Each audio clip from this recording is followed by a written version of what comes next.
another edition of the Believe Fantasy Football Show. Lindsay Rhodes and Michael Fabiano with you, coming off an episode earlier this week where we went through each AFC team and what we wanted them to do in the draft that would help us in fantasy, which is, I'm sure, exactly the types of thought processes that all these front offices will be mulling about these days. Like, what will help Lindsay and Fabs in their fantasy rosters?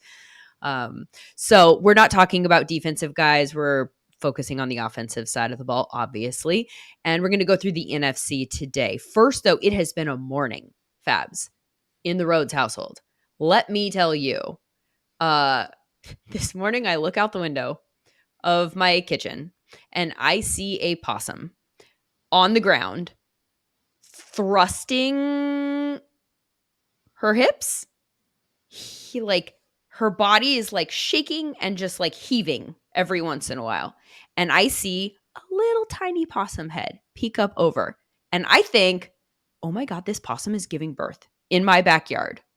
And I get out my camera and I start recording. And my kids come over and I'm like, come look, this is crazy. What's going on here?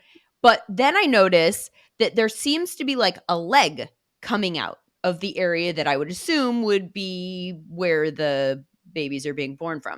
And I'm like, oh my God, I think there's a baby that's coming out feet first. And that's why the possum is thrusting in the way that it is. And I'm like, is this possum going to die? Is this baby going to die? And then there's another baby that I'm seeing already that has been born and is fine. And so I have to take my kids to school. My daughter has the heebie-jeebies and like is crying now because the whole thing is freaking her out. And so I run to like neighbors' houses looking for people that can go into my backyard that are not afraid to approach this situation because I'm not an animal person and I'm not going near this. I don't want the possum to die giving birth, but also I have no interest in trying to help, like physically. So I go to multiple neighbors' houses, find somebody who I've been told by a different neighbor is an animal person. Turns out she's not really that into it either. She comes over into my backyard. She's like, I think that there are 2 adult possums there, and I think they're having sex.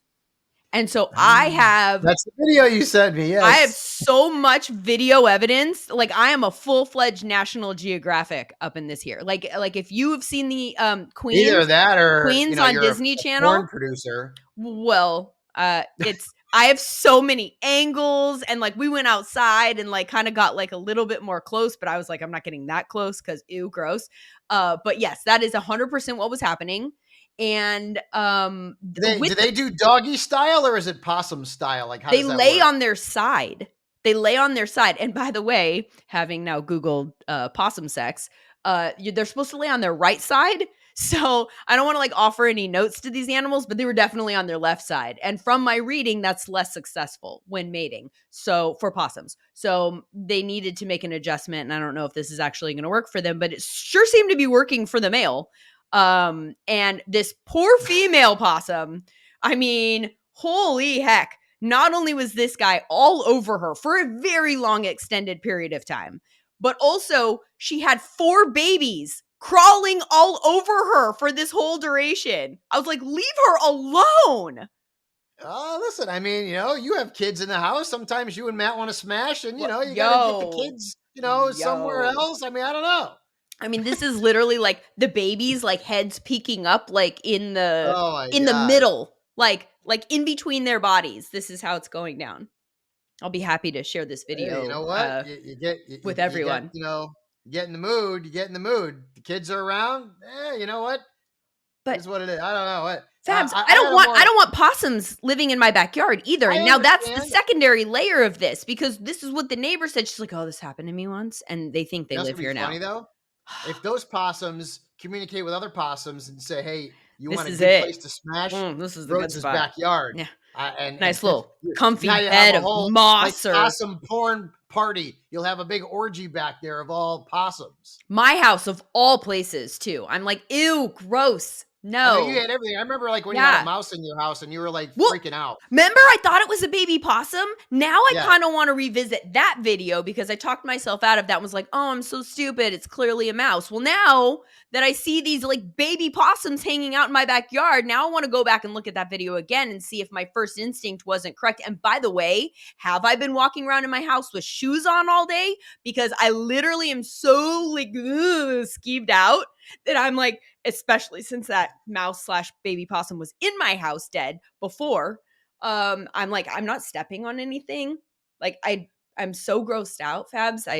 I'm not the right person for this to have happened to. Yeah, well, I mean, I don't know what to tell you, pal.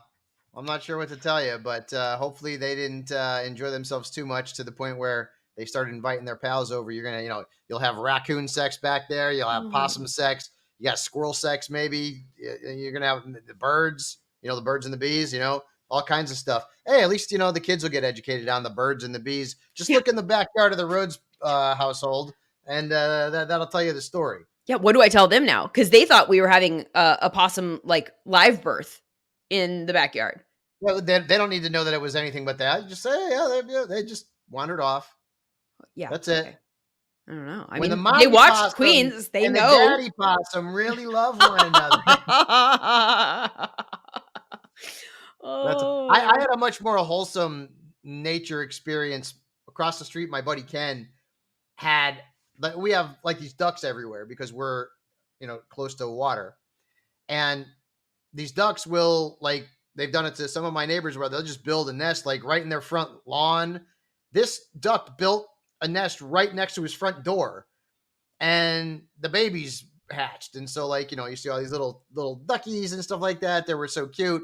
And yeah, so my I had a wholesome nature experience. Rhodes had a You actually pornographic one. you actually did see, well, there was a birth. Yours was the cycle of life. Mine Right, was mine exactly. was at Yeah, a I didn't different see the mine was two ducks. also just at a very different stage. Yeah, And I it didn't see the two ducks. I could, yeah. I mean, perfect word to rhyme with the big F, but I won't say it.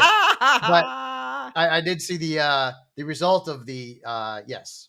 I so want to follow that up, but I'm just going to leave that alone. No, that's good. Let's talk about football. Yeah. And first, before we get to football, by the way, I did a master's pool, like a master's fantasy pool with some friends. And I woke up in the middle of the night because they sent this invitation out and I was like, yes, I'm in. I don't know who anyone is. Golf's not really like my thing. It's my husband's thing. So I kind of know the names because I did watch Full Swing season 1. I haven't yet hit season 2. It's so good. Even if you're not into golf, I highly recommend that show. But I'm gonna get to season 2 at some point. But so I was like, I'll do it. I'll just pick random names. But then I realized as I was falling asleep, I hadn't done it yet, and the golf was going to start at like 5 a.m. or whatever this morning, and I was going to be out, and so I was stressed out about it. I woke up in the middle of the night, and it popped into my head like, you could do it right now. And so I did. At like 1:30 in the morning, I got my phone and I continued to fill out my form and I picked my people and went back to sleep. So Will Zalatoris is my long shot, and I'm in. I can't even remember the other people that I picked because I was I groggy. I love Masters Week. Like, people are digging, the March Madness, which we just obviously saw UConn win the national championship. But, like, the first And South Thursday and Carolina Friday. with bigger ratings. What? Go I women. know. I know. And did you hear that it's the Indiana, what's the name of the Indiana NBA, WNBA team? Is it the Fever? I can't remember what it was, but like they already are going to have like a ton of their games on nationally because of Caitlin Clark. So that's great. So rad. But I love like Masters week and weekend, like Thursday, Friday, Saturday, Sunday. I'll just chill on the couch. I'll watch and hope that we get some big names in the finals. I know I'm probably not going to see any Tiger Woods, but I know a lot of people are thinking, oh, wouldn't that be great to see Tiger at least, make the cut? And I think he's made like 23 straight cuts and, maybe compete. We'll see. But I used to be way more into golf than I am now in terms of like following the players and that kind of stuff. But I definitely still love watching the Masters. So that'll be a fun sports weekend. And I get to hear my pal Jim Nance Hello, friends. calling the shots. Hello, friends. BetOnline is your number one source for all your summer sports this season. We're talking about some of them right now. Also, MLB, golf, NBA, NHL playoffs, all the latest stats, news, and scores available to follow your favorite teams. Get the latest odds and lines, including the latest team matchups, player props, and odds on just about every sport out there. You can head to the website today or use your mobile device to get in on the action. BetOnline, where the game starts. Use a special promo code BELIEVE, Believe. BLEAV. Believe. Now we're going to talk about who we believe NFC teams should draft for us, selfishly. We're like, we taking the whole process and just turning it upside down. Like we're doing this backwards to front. Who will play possum in the draft? Who, who Nice, will? nice. Who will fuck up their chance? How many more thematic I knew you were going to throw an part of this F-bomb out story? there. Yeah. Like, I'm just trying to think of the different ways that we can make the first 8 minutes of the show relevant to what we're actually going to do here. Yeah, there are no teams that are, the possums or the ducks or anything else. So Toss, just trying to help you out with the write up for the, the podcast yeah, site. Anyway, let's get to the NFC and let's start with, this will be fun. Let's start with the NFC East and your favorite team. And they've generated so much conversation this offseason. This Cowboys team is just like the gift that keeps on giving for content creators, not for Cowboys fans. However, what would you like for them to do in the draft for fantasy purposes? Well, running back is the glaring need after Tony Pollard went to Tennessee, which I am actually kind of okay with. Jonathan Brooks, Trey Benson, the Cowboys will get a running back in round 2 or 3. My guess is that if they want to get one of those top 2 guys, Brooks or Benson, they're going to have to go in the second round. The offensive line needs help. We all know about that. Tyron Smith. I'm not going to even try. Here's the thing. Before the show, guys, I was looking up Tyler. Say it again, Toss. What is it? Biad. I can't pronounce the whatever. So, no, that's not cool because us were very emphatic before we started saying you knew it, and now you're throwing in the towel on it. Now you don't want any part of this. No, I'm not. The baby possum is watching mom and dad smash. That I don't understand. You're the baby possum in this scenario, Fab. Because when I heard the name spoken correctly on YouTube, it reminded me of Bialystok, which is from the producers from an episode of Curb Your Enthusiasm. Oh man! And so I'm going to just call him Tyler Bialystok right now because I thought it was Biadish.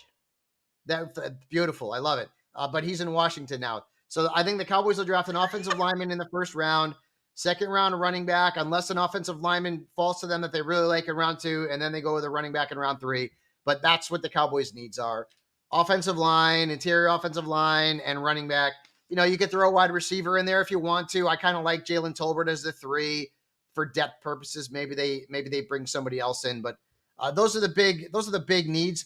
And folks, if the Cowboys draft a young back, right, who's going to come in and take over, that guy's going to immediately be a sleeper breakout candidate, because really dating back to like DeMarco Murray, almost every single Cowboys running back has had success from a fantasy perspective. In fact, every back, and I know that like a good chunk of this, Liz, is Zeke, but the Cowboys have not had a running back finish worse than 14th in points since DeMarco Murray, that era, because before then we had some kind of crappy running backs.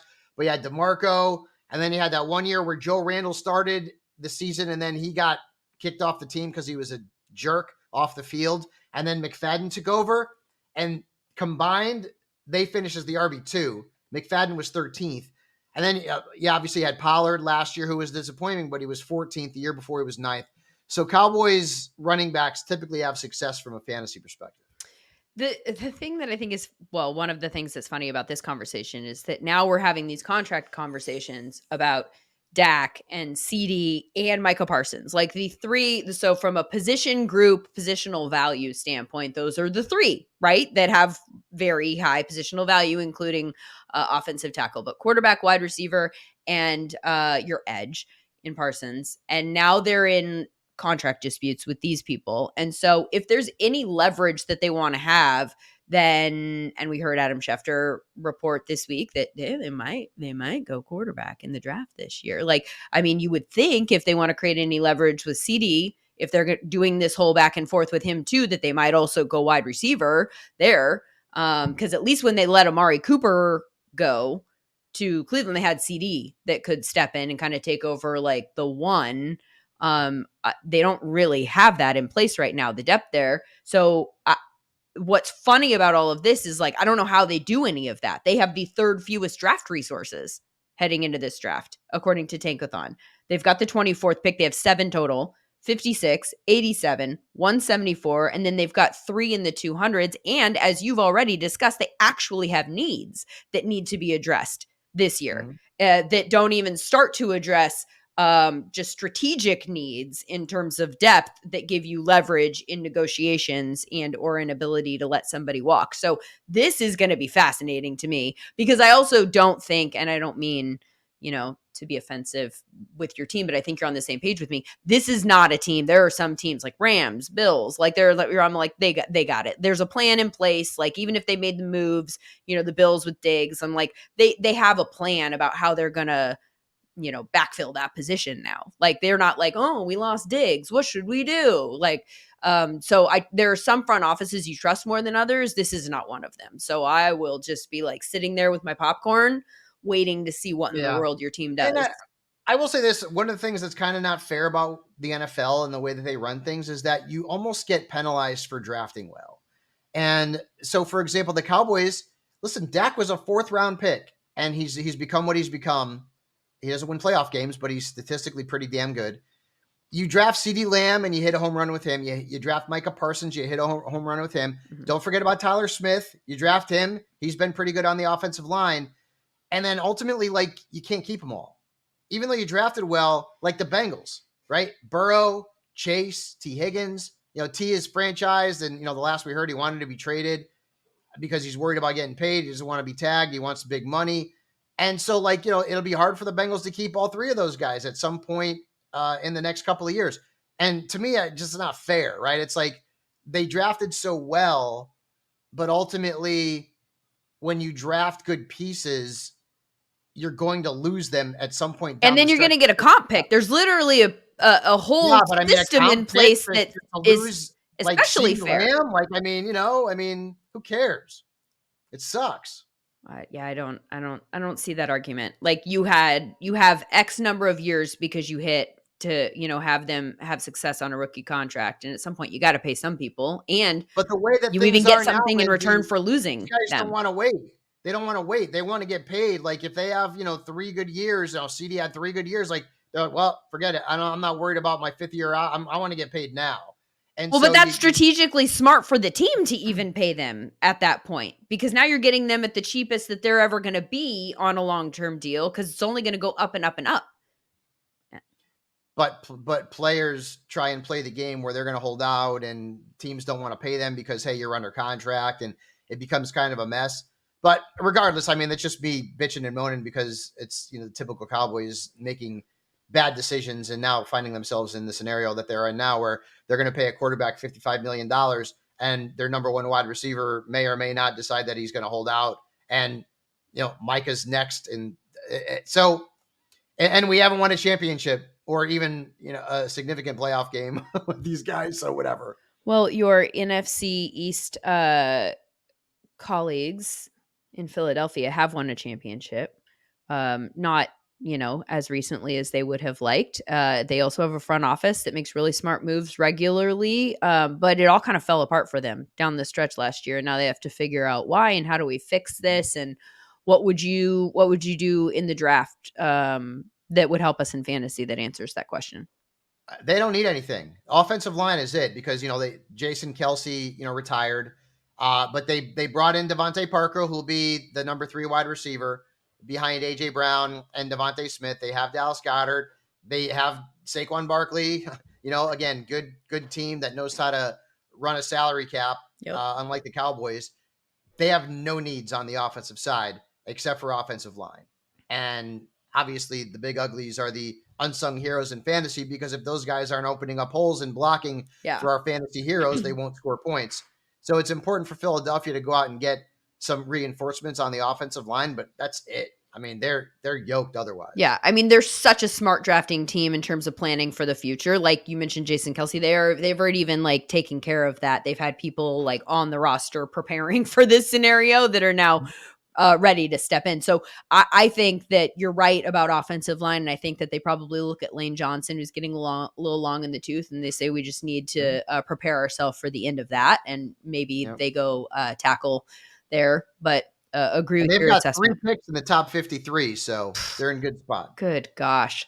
To draft best player available too, right? Those teams, like that's always the fascinating thing is those teams and the Texans, as we discussed on Tuesday, are now one of those teams that you can just sit there. Like there are no obvious holes. And so you have the luxury of taking best player available, and that's best for sustainability.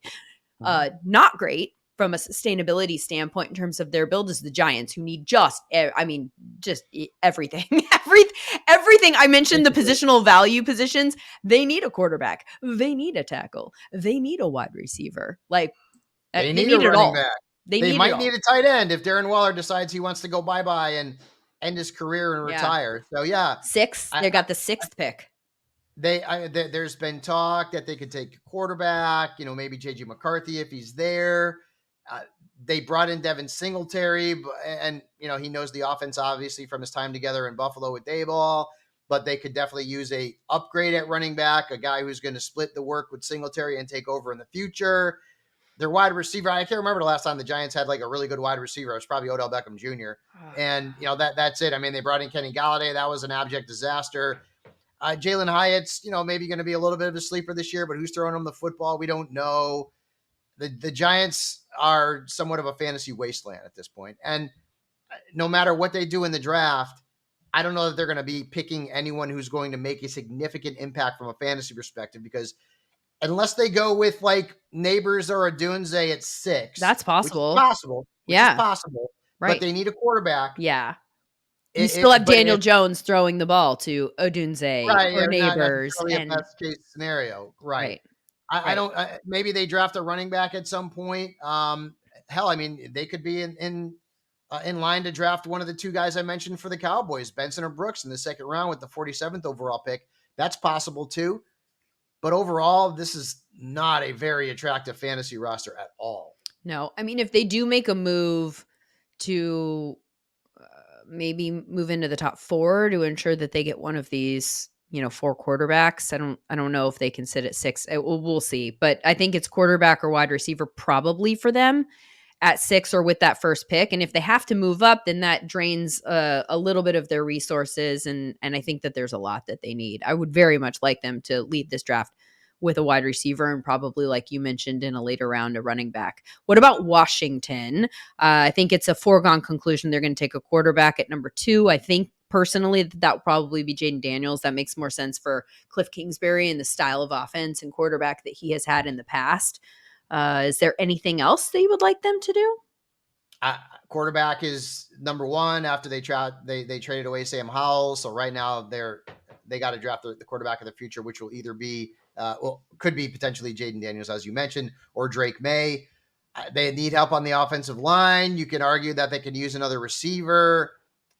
They did bring in Zach Ertz, but he's in his early 30s to mid 30s. So you want to have a guy potentially that you could draft who might be the future number 1 tight end there. They have Eckler, who they brought in, and they have Robinson, so they're pretty good at running back. But I think every place else on the offense, they either need a lot of help or a little bit of help. All right, let's move on to the AFC South and the Atlanta Falcons. I'm sorry, NFC South, obviously. NFC South. Yeah, duh. We're doing NFC. NFC South and the Atlanta Falcons, who are the favorites to win this division. Crazy to think that Atlanta, they really don't have a need. No. I mean, outside of like, okay, they have Drake London, and then they signed Darnell Mooney. Okay, that's fine, and they they also brought in Rondell Moore via. Okay, it's fine, right? I mean, but these guys are not going to knock your socks off. It's not like when Kirk Cousins had Justin Jefferson and Adam Thielen, or Justin Jefferson and Addison to throw to. I think Atlanta kind of needs that number 2 wide receiver. So maybe they go after a wide receiver at some point in the draft. I don't think they'll go with a wide receiver, in the top 3 rounds, but maybe a little bit later on they try to get a guy. Yeah. I don't see a need. They brought in Cousins. That They nuts. have Pitts. They have Bijan and Algier. Their offensive line is not bad at all. So I think what they're going to do likely is focus on defense Yeah. in the draft Edge. and potentially, get some right and potentially get some depth at wide receiver, maybe on the offensive line. Yeah, I think you're totally right. I think this is a defensive draft primarily for them. And how crazy that like that Atlanta offense that gave us like no fan. I mean, we were there. They've just been a source I of know, frustration for that's years. crazy. Is now Yeah, looking like kind of a fantasy gold mine, assuming that they don't mess it up. Now they have Kirk Cousins because they have that high end yep. talent that's just been there, just waiting to be taken advantage of. So we'll see if they can actually come through for us in that department this year. Tampa Bay, they Yep. still have so many of these. I mean, from a fantasy standpoint, they've got a lot of the same pieces that they've had for a number of years. I know we've had this conversation about Rashad White, and he's such a good fantasy asset that actually this is a complicated conversation for our purposes because you are like, here's what I'd like them to do for fantasy. Well, in terms of fantasy, the thing that helps us is for them to just leave Rashad White alone, like full backfield. You're the Right. guy. What I Mhm. think might happen is that at some point, not in the first round, but at some point in this draft, maybe they get some running back depth there and they get like a running back that can run, because he's so good for us in fantasy in terms of being a pass catcher. But they really struggled to actually run the ball as a team. If you just look at team rushing numbers, this was not a strength of theirs. So that could potentially be addressed in terms of offensive line, or it could be addressed by making this a little bit more of a committee in the backfield. Well, we hope that doesn't happen. But I mean, the Buccaneers kind of brought back everybody that may have opened up a need, right? They brought back Baker, Mike Evans, who will, hopefully end his career in Tampa Bay, who's going to go to the Hall of Fame. They still have Godwin. Yeah, you've got Kate Otten as a young tight end there, who potentially could do some things at some point. But they don't really have, I mean, their third wide receiver, I think, is Trey Palmer at this point. I mean, he flashed a little bit last Yeah. year. Yeah. So I mean, like they're a team that, even though like you don't think of the Buccaneers like as like this fantasy friendly team, they have they Yeah. have some pretty good players, and I think they're going to have more of a defensive draft than they will in terms of drafting offensive assets. Yeah, and I mean the other thing too is that they're becoming more and more a value driven fantasy offense, right? Like you can get Mike Evans a little bit later than you could get him a few years ago. Chris Godwin. I don't Um, know about now, but yeah, yeah. You don't think Mike Evans is like a second round pick now or third round pick after what he did last year? I think he yes, but I'm is. just saying, like the longer that he gets in the tooth, like he'll still be consistent, but he's certainly not that like top tier wide receiver that everybody's gonna. I don't think he's top of mind at the position. I think he's the Yeah, I guy mean, that you when think he about falls to you at Jefferson and some point, you're like, CD and okay, this I feel Jamar. Yeah. comfortable with this, but relative value, I think.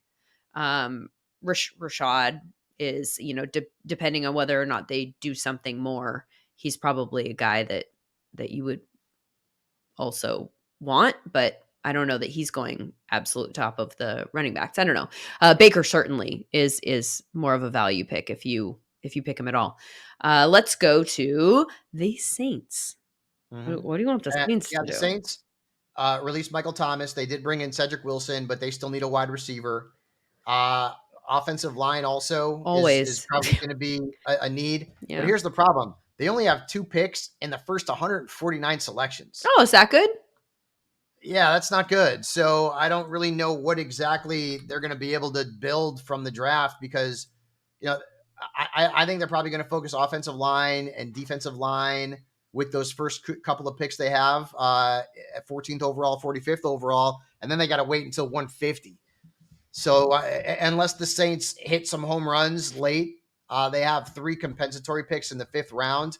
Then they have 2 6th rounders and a 7th rounder. They're going to have to hit on a couple of those to potentially draft anyone who's going to have any kind of fantasy draft value at least in 2024.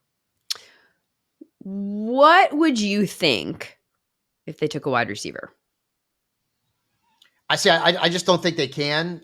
Well, I mean, they can obviously, but I don't think they will because they have more of a need on the offensive line at this point. So you still have Olave, you still have Shaheed, and then you brought in Wilson, Yeah. but you only got 2 picks in the top 149. I don't know. I think they have bigger needs. And Well, I mean, it's not like this is not like they drew. in that scenario, you would probably trade back, right? Down from 14 if there's you can find a partner. I mean, it's possible if they can maybe get some other picks, but I just don't see him taking a wide receiver at 14 because the best guy that's going to be there is probably Brian Thomas Jr. I mean, LSU. I mean, maybe you could make an argument there if you connect the dots, but I just think they have a bigger need on their offensive line than they do at wide receiver. This is not the Drew Brees, Sean Payton Saints anymore. Carolina, they don't have a first round pick because Chicago will be picking with that. They do Yeah, have first pick of the second round, which I think there's probably a strong chance that they trade back from there. That one's always a popular pick to have to kick off the second day. They have the whole like evening to kind of have these conversations and say, "Oh my gosh, this guy's still left on the board. We want him. Let's go up again ahead of so and so and get like maybe it's a quarterback that's still there or whatever." So that pick always feels like it's in play to me.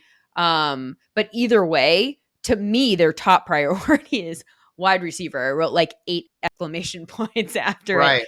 And McConkey is a name that I keep hearing that people like for this particular offense. So they have 2 picks in round 2 at 33, which is, you said, the top of the draft, and 39 at the top of the round, excuse me. Yeah. So I would think one of those players will be a wide receiver. You know, it could be McConkey. It could be potentially Xavier Worthy. It could be this is another name that I am going to continue to butcher until we get into football season. Is it Adonai Mitchell? Yeah, I'm out. Mitchell. It's just Mitchell. Mitchell from Texas. Just Mitchell. I think it's Adonai Mitchell. Yeah. I think it's Adonai. So okay. He's also going to potentially be there. And if you bring in one of these rookies and then you pair him with DJ and you pair him with Thielen, okay. I mean, you're a hell of a lot better than you were last year. That's for sure. I mean, Jonathan Mingo's still in the mix there too, as a young player. So that's better. I still don't know that the Panthers are going to do enough to push Bryce Young into being a reliable fantasy option in year 2. I think that's probably fair to say. Yeah. What about the NFC North? And we've got the Detroit Lions to discuss here. I mean, if for me, it's defense, right? Like, I mean, if they don't go defense early, I'll be a little bit surprised. Although I feel uncomfortable predicting their picks because all of the way that I look at the board and positional value and what you should take where in a draft, they kind of threw that all out the window last year when they took a running back and a linebacker, and they were just like, what's the least valuable positions? Let's go there with our early round draft capital. And it's hard to argue with the results, right? Like they all hit. Yeah. But now I kind of think that the bill might come due to a degree because they need a cornerback. They need a high-end cornerback, in my opinion. So that's kind of what I see them doing. Maybe another edge to pair with Hutch. That would be helpful. I could see them going prioritizing those 2 positions at some point in the draft. And this is not what I see them doing in the first round, like an outside wide receiver. I think could be valuable. Well, they lost Josh Reynolds to the Broncos, and so they do have a need at wide receiver, but I don't think they would really start thinking about filling that need until maybe their 3rd round pick or beyond that. They did sign Kevin Zeitler to the offensive line, so that's that's going to help the right guard position, but they could still use some depth on the offensive line. They're good at quarterback. They're good at running back. They're obviously good at tight end.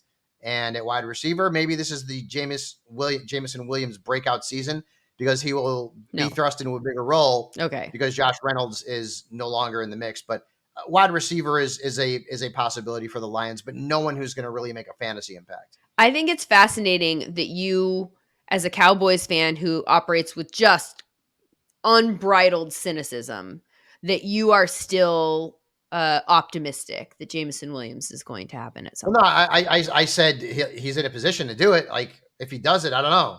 I mean, listen, this is a guy who, if he hadn't gotten hurt in college, would probably have been the first wide receiver drafted a couple of years ago. Yeah. And the start of his NFL career has not been great. Yeah. And you can also go back and look at historically. Now the Lions have not done 100% bad things at wide receiver. Calvin Johnson, Amon-Ra St. Brown. But, they did have that run where they had Charles Rogers and Mike Williams. Like they had a mess at wide receiver in terms of drafting them. Didn't really do a great job. It's been better. But I don't know if Jameson's going to fall into that same category, but he's going to have a chance now. I mean, the opportunity is going to be there, and that's, that's halfway to potentially having some fantasy stardom. He's got the talent. Let's see if he gets utilized and takes an advantage of that opportunity. So the Lions at the top of the NFC North last year now have to contend with a legit Packers squad that is ready to Yeah. make a run and doesn't really have a whole lot of very obvious needs. This is a team that I think is really interesting. Maybe O-line depth. They don't have much past this year contractually. There are a lot that are going to fall off the books. But I mean, they've got the young wide receivers. They brought in Josh Jacobs. They brought AJ Dillon back for some reason. I was a little bit surprised. I thought that they were going to, maybe flip the running backs that they prioritized this offseason. But so I think they're okay in that room. And if they add to it maybe a little bit later, fine. Like defensive needs, like safety, linebacker, but nothing really Yeah, that this is jumps off going to the be page. the only thing that the Packers could really do on offense is offensive tackle, right? On the offensive line, because David Bakhtiari got released. Mm-hmm. So maybe they fill that hole. They have 11 picks in the draft. Like, you want to talk about a team that is set up for success. They've already got one of the best young offenses in the league, and it has not even come close to reaching its full statistical potential. All these guys are either like first, second, or third year players. And then Jordan Love, obviously, was waiting behind Rodgers, but for a few years. But like, they're all young stars. Yeah, they are. And so, and then we even saw guys like Dontavian Wicks, who we really weren't, talking about. He emerged, and we love Jaden Reed. And if Christian Watson could ever stay healthy, boy, I mean, and bringing in Jacobs, I mean, they're going to be a fun fantasy offense to watch. My guess is that they may try to package some of these picks to move up in some spots in the draft because they have 11. But this is a team that is, like Lindsay said, they will give the Lions all they can handle and more in that division. Maybe they package them and move up, or maybe they just take a ton of shots, right? Like, because a lot of these picks are, 4 of them are in the 200s. So you're looking at later in the draft, they could just kind of take like a Rams approach, and just be like, we've found very specific people who fill very specific needs and can, even contribute on special teams or whatever. They have the luxury to kind of place them, I think, there, which just fascinating. What a great time to be a Packers fan. And because you were going into this whole like rebuild or reset or whatever you want to call it, and like it took no time at all. Like, they were this close. It didn't even happen to the NFC Championship game. This close. Yep. Sorry about that. Let's go to the Bears. We know they're going to take a quarterback at 1. The Bears. We've got Caleb. And then we've got wide receiver at 9. If the third wide receiver falls to 9, I think that this is going to be a really interesting pivot point, because I think 8 is the spot that you're going to need to look at if you want to get up for one of these third wide receivers to get ahead of the Bears. Knowing that they'll probably take Roma Dunze or, Neighbors or whoever is the third one, depending on the order that comes off the board. I think that those 3 wide receivers are, I was looking at reception perception, and Matt Harmon, he does a thing where he ranks the wide receivers against other draft classes when they were coming out in terms of how good a prospect he thinks that they are, having charted all of their strengths, weaknesses, routes, all that kind of stuff. And he has 3 of the wide receivers in this year's class, the 3, in his top 8 wide receivers to come out in terms of prospects since 2021. So it's 4 years worth of wide receiver prospects. He's got Marvin Harrison Jr. as the number 1 prospect over Jamar Chase. Roma Dunze is number 3.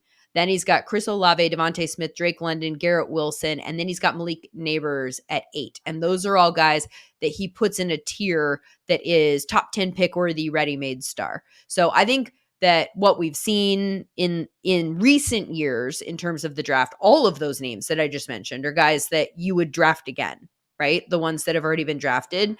And so I think any team that gets one of those three guys is kind of getting like a very comfortable, we've got a wide receiver one on the roster. And I think that that will be highly valued.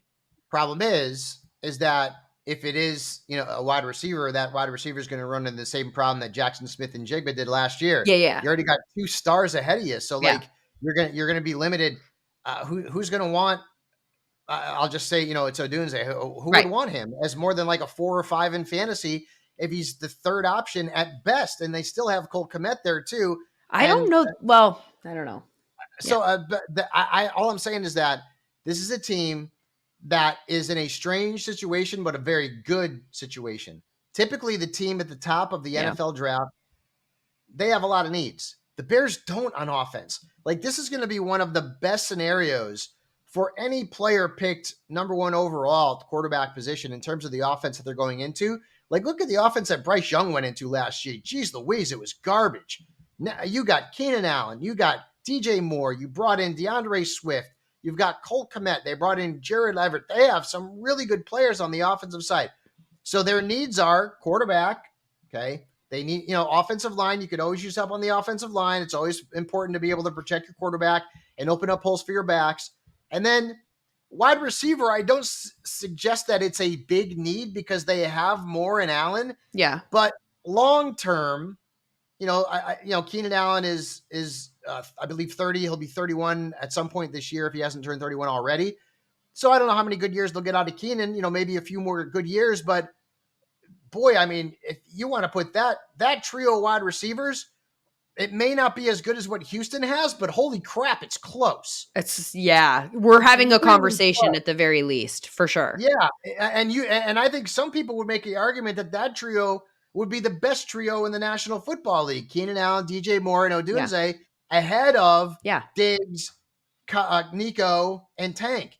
It's close. It's close. And boy, Caleb Williams is going to have just an unbelievable offense to go into. And if this kid can be anything close to what people project him to potentially be, and I'm not saying he's going to be Patrick Mahomes. I think people compare him to Patrick Mahomes because he can extend plays and, the arm angles and all this kind of fun stuff. But he is, I would say this, and I like to make fun of Lindsay all the time. This is the best quarterback prospect to ever come out of USC. He's a good one. Better than Palmer, better obviously than Sanchez, better than Darnold, better than any of them. Better than any of them. I think he's going to be good. It's funny when you talk about like the Patrick Mahomes comps, and it's not a straight, 1-to-1 comp. But like the other name, they're like, I'm not seeing Patrick Mahomes. I'm seeing Aaron Rodgers. You're like, okay, like we're just going to take all of the different Hall of Fame quarterbacks, right? And be like, he's kind of like this one. I very much think that he's going to have a lot of success in the NFL, and agree with your assessment there about their wide receiver room. The other thing that's interesting to note about the Bears is, so I keep referring to Tankathon's draft power rankings. So they've got the Bears as number 3 in terms of the value of their draft picks, but they don't have a lot of draft picks. That is completely driven by the fact that they have 1 and 9. 4 or 5, right? They 5? only have 4. So it's 1 and 9, massively valuable. And then they've got 75 and 122. So there's also a scenario here. You and I are both like, man, there's a lot that they don't necessarily glaringly need. Maybe you move back from 9 and just to get a few more bites at the apple to fill some of these other positions. I don't know that you pass up like Rome Odunze if he comes tonight, but honestly, like I said earlier, I think that a team will probably try to move to 8 to get ahead of them. Just the threat of them taking Rome Odunze and go grab him, because there are other teams that need him more. It's crazy too, because historically the Bears have not had a lot of really good wide receivers. I mean, you could talk about Brandon Marshall, another, and then after that, you're like Marcus Robinson and Marty Booker, Curtis Conway, Jeff Graham, but like these guys were not like superstars. Yeah, you're right, Curtis. But they've it's not like they've had like these, DJ Moore last year, but historically the Bears have not been a team that's that's produced a whole hell of a lot of good wide receivers. And this year, Yep. geez Louise, like this could be a hell of a trio if they get a Dunze. Yeah, it's going to be fun. What about the Vikings? They're looking for a quarterback. They're definitely one of the teams that we're keeping our eye on to maybe trade up and get one of the And that's the top thing. four. That's going to be the storyline, Lindsay, right? So think about this. Arizona, unless they really want Marvin Harrison Jr., Mm-hmm. I mean, actually, they may be able to move down a little bit, but the Giants at 6 are going to want a quarterback. You would think it's either going to be a quarterback or it's going to be one of the receivers, right? So if the Vikings want to jump from 11 up to what they'd have to go to 4 potentially, or at least 5, and at that point, that would be the first time in the history of the National Football League that 4 quarterbacks were drafted 1, 2, 3, 4 in the first round. It's never happened before. The first 3 picks have been quarterbacks 3 times. And if you go back historically and look at it, it's not been good. The guys that got, like, one of them was 2021 that included Zach Wilson and Trey Lance, barf. And then another one was Tim Couch and Akili Smith, barf.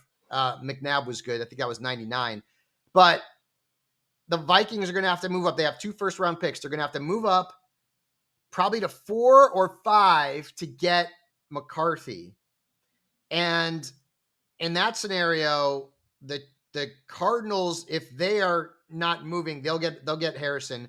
If they move up to 5 to the Chargers spot, then the Chargers will likely not get one of those top wide receivers, and that will change a whole lot of things. And at that point, maybe the Chargers end up getting Bowers at 11.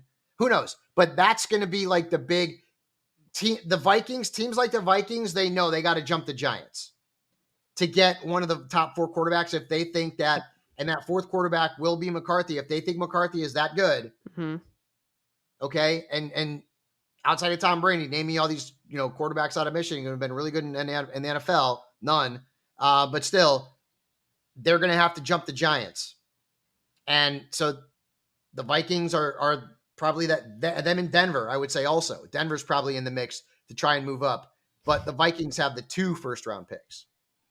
So that's going to be very interesting on night 1, on the 25th of April. What team decides to go up and try and move ahead of the Giants, if any? But the Vikings, you need a quarterback. You have a need. You have a need on the interior of the offensive line. You could argue that they need a wide receiver, but that's a depth thing. They lost KJ Osborne, not a huge loss. Yeah. And Brandon Powell was like fine, so right? I'm talking about later in the draft. Yeah. Eventually grab somebody like that. What But about if they don't get one of those top quarterbacks, then you're probably looking at Penix or Bo Nix. what about just pivoting here to a different offensive position because they've got Hawk coming off injury. We don't know when he's going to come back. In the meantime, they will have to roll out Josh Oliver or Johnny Munt or some combination of the 2 of them until Hawk comes back. Do you think that that's something that you stick with, that you're fine with either of those 2 guys, or do you think Really that maybe they go tight end just for? I'm kind of good with that. I mean, I'm not going to focus on a tight end unless it's somewhere late. Probably after the 5th round. They've got 2 picks in the 5th, a pick in the 6th, and 2 in the 7th. At that point, I don't know if you're going to be able to hit a home run on anybody, but I think they're fine with their current backups. But it really all depends on what the timetable is for TJ Hockenson. If he's going to miss the first month of the season, I think they're fine. They get away, with Oliver and Munt over those 4-ish games, and then after that you get Hockenson back and you're good to go. I mean, Hockenson is in the prime of his career.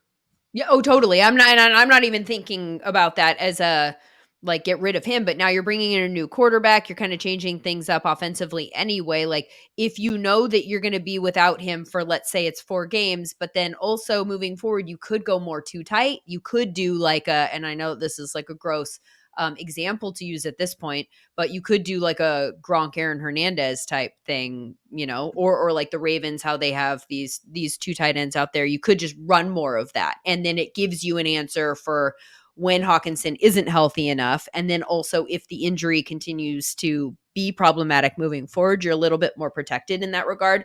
And then the alternate scenario is that you have two very good tight ends, which isn't bad either, especially since we're talking about that third wide receiver. You can kind of just make that a tight end to a degree. But Yeah, I think if you go back and look at last year, the Vikings were 15th in running 12 personnel. So well, I right know, kind I, of middle of I'm, the pack.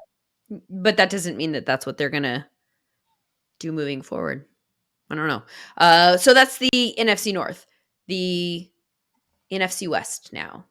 We've got Yep. the Niners. We do. And we've got a team that, I mean, what do they really need? Offensive line, Depth. you could always get depth on offensive line. Yeah. And if they mess around and trade Brandon Ayuk, maybe Yeah. they need a wide receiver. I don't know. Like Right. that's the X factor for them. Obviously, they're good at quarterback. Obviously, they're good at running back. They're good at wide receiver. They're good at tight ends. I mean, I don't know. The Niners really don't have like a huge glaring fantasy Yeah. need. Right. But and I would not be surprised if one of Brandon Ayuk or T. Higgins gets dealt at some point in the next few weeks before leading up to the draft or during the draft. I could totally see that happening. The Niners have a boatload of picks. I think they have 10. So, and they're a team that's coming off of a Super Bowl appearance. So this is going to be a team that's going to just be uh, reinforcing the superstars that they already have. But I just don't see them going out there and getting anyone unless there's an Ayuk trade that will make a fantasy impact. I think they've got to bolster that offensive line. They'll probably focus on some defensive aspects as well.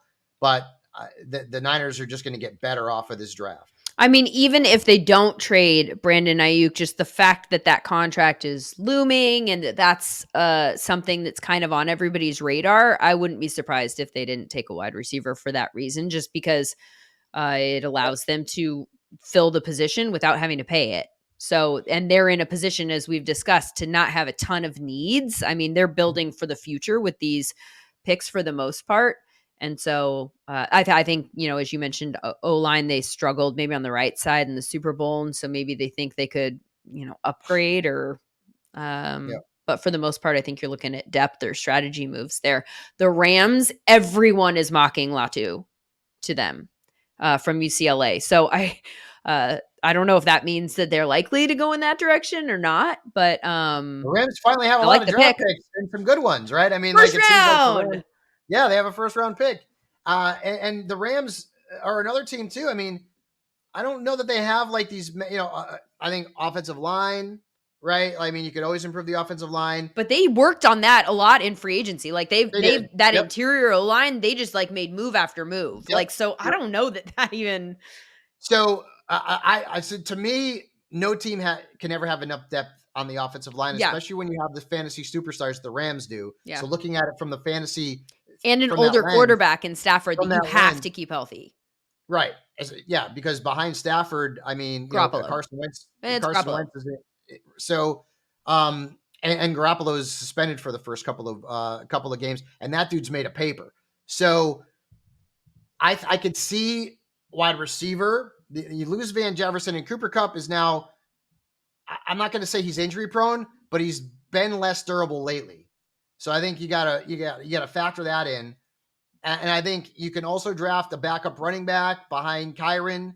Yeah. Unless you love Ronnie Rivers, I don't know. They don't really have a lot of talent behind Kyron Williams. Yeah. And Tyler Higbee's coming off an injury, and he's a guy that has had some injury issues throughout his career. So maybe they draft a little bit of insurance or a little bit of depth at tight end, but I don't see the Rams having like these big needs because I don't see them drafting a running back who's going to make an impact unless Kyron goes down and that guy becomes the handcuff. I don't see them drafting a wide receiver who's going to come in and make an impact again unless Kupp gets hurt, which is possible. But, Demarcus Robinson is a pretty good wide receiver 3. And Tutu Atwell showed some flashes last year. So it's not like they're like desperate. But again, it's more of like the Rams are just adding depth pieces from a fantasy perspective. But like Lindsay said, they've already done their work on the offensive line through free agency. And, there's some other pieces there. But defense, I think, will probably be a focal point for LA, especially after Aaron Donald retired. What about the Seahawks? I want to throw this to you. Okay. Do you? I have the Seahawks as needing a quarterback. Do you see that as being the case? Because Um, Gino, I don't, you know me. I mean, Gino had one outlier year. mhm. They traded for Sam Howell, who's a good young quarterback, or maybe he's not. I don't know. I mean, we don't really know. He was in a weird situation in Washington where they were just getting smoked all the time. So, do you feel like the Seahawks are a team that possibly could be looking at, I don't know, Penix or Bo Nix at some point in the draft, or do Well, you feel like Penix is an interesting name too because his um the coordinator Washington, for the Seahawks is his guy. So I've heard people have conversations about how that right? is a smart fit specifically for that reason, in addition to the other reasons that you might be Right. interested in Penix. But like it was JT O'Sullivan on that podcast, the bootleg podcast that I Mhm. mentioned on Tuesday's show, that they brought up the fact that he could be valuable in the room even for Geno. Because if you put Penix in there, now you've got a new offensive coordinator, and this is a language that Penix is already familiar with, having played in the system at Washington. And so he can kind of cut through a lot of that for Geno and maybe expedite his learning curve for that so that he could almost be doubly valuable to the Yeah. Seahawks. So So we'll I throw do think quarterback that in that's a there. possibility for sure. I think tight end also, I mean, Noah Fant is what he is at this point. They're good at running back. They got two good backs. They're good at wide receiver. They got three good ones right there. So I probably maybe, interior offensive line could be a need as well for Seattle. But bottom line is that the two biggest fantasy needs, quarterback and tight end. The Cardinals are the last team for us to discuss, and they are coincidentally the team with the most draft capital. In terms of the draft power rankings on Takeathon, this is the team that is number one overall. We're looking at the fourth overall pick, the 27th, the 35th, the 66th, the 71st, the 90th, the 104th, the 138th, the 162, 186, 226. I mean, we are spread out. We have so much with which to work. They made a lot of moves last year in the draft. I mean, they moved up and down the board. And I am really interested to see what Monty Austinfort does this year with that. I think Very we're good all kind spot. of expecting them to take. I mean, Marvin Harrison Jr. is the guy that is mocked to them the most at 4, but we've seen a lot of movement in mock drafts that include trades, with the Cardinals moving out to let a quarterback needy team move up to that spot, and they can still get a very good wide receiver. And I don't hate that move either. The Cardinals have a chance to be a sneaky fantasy friendly offense Yep. this upcoming season. I know people want to, get down on Kyler Murray. Kyler Murray is a really good fantasy quarterback. Like, I don't care what you say about him. He's a really good fantasy quarterback. Yeah, I know they were not a good team last season, and it's not like he's coming in and won a ton of games, but Kyler in fantasy is very good. Yeah. In In fact, fantasy. that'll be a guy that I want. If he's, 9, 10, 11, somewhere in that range, like I'll take him all day long as my QB1. I have Yeah. no problem with that at all. I don't know that he's going to last that long, but I could see him being on the board in a 10-team league in round 9, round 10.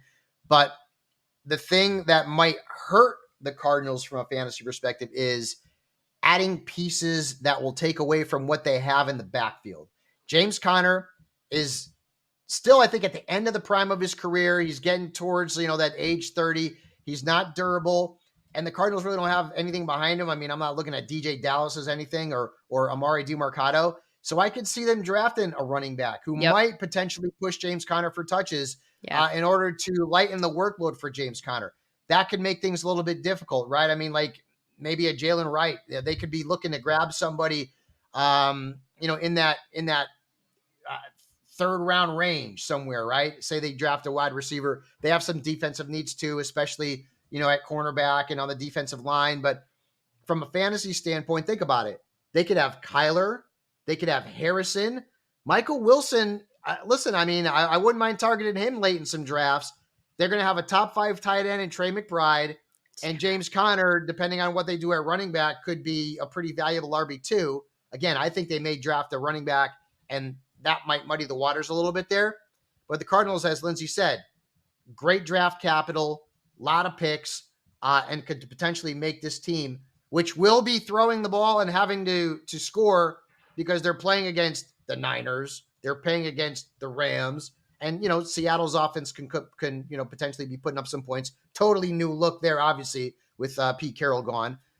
But I think the Cardinals offense could be really fantasy friendly next season. And the draft will accentuate that in some spots and maybe take away from the backfield a little bit. We'll find out. I think that's everyone. Did we forget anyone, got 'em Fabs? all. Did I You got 'em all. fail in my effort to go team by team, division by division? Okay, good. I think that we have now accomplished our task to We have. And so next week, yeah. we will have a little bit of fun and throw out like what we'll have like our crystal balls, and we'll throw out like the scenarios and the players that we want to end up and where we want them to end up from a fantasy perspective. And then we're going to have Mike Renner on too next Thursday. I'm looking forward to that.